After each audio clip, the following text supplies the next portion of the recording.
மரங்கள் மனிதன் வாழ்வதற்கு தேவையான ஆதாரங்களாக விளங்குகிறது. மழைநீர் பூமியில் பொழிவதற்கும் மிகப்பெரிய ஆதாரமாக இருப்பது மரங்கள் தான். ஆனால் இந்த மரங்களில் ஒரு வகை மரம்தான் மனிதனை இடியிலிருந்து காப்பாற்றி கொண்டிருக்கிறது. மனிதனுடைய உயிர் காக்கின்ற மரமாக பனை மரம் இருக்கிறது. ஏனென்று கேட்டால் பனை மரத்தின் கிளைகள் நரம்புகளில் தண்ணீர் நிரம்பி இருக்கிறது. இயற்கையாகவே அந்த நீர் மின் கடத்திகள்.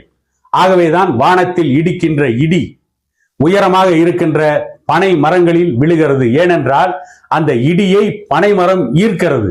ஆகவேதான் பனை மரங்களில் இடி இறங்கி பனை மரம் தீப்பற்றி எரிகின்ற காட்சிகளை பார்க்கிறோம். மற்ற மரங்கள் எங்காவது 1, 2 தான் இருக்கும். ஆனால் இடி பெரும்பாலும் இறங்குவது பனை மரத்தின் மீதுதான். ஆகவேதான் வீட்டுக்கு அருகிலே பனை மரம் வளர்க்கிறார்கள். பனை மரம் வளர்ப்பதால் அந்த பனை மரம் இயற்கையாகவே இடிதாங்கியாக செயல்பட்டு மனிதர்களை காப்பாற்றி கொண்டிருக்கிறது. மனிதனை காப்பாற்றுவதில் முதன்மையான தாவரம், முதன்மையான மரம் பனை மரம். இந்த பனை மரம் தான் மனிதன் உயிர் போகாமல் அவனுடைய உயிரை இடியிலிருந்து காப்பாற்றி கொண்டிருக்கிறது என்பதுதான் விஞ்ஞானபூர்வமான உண்மை.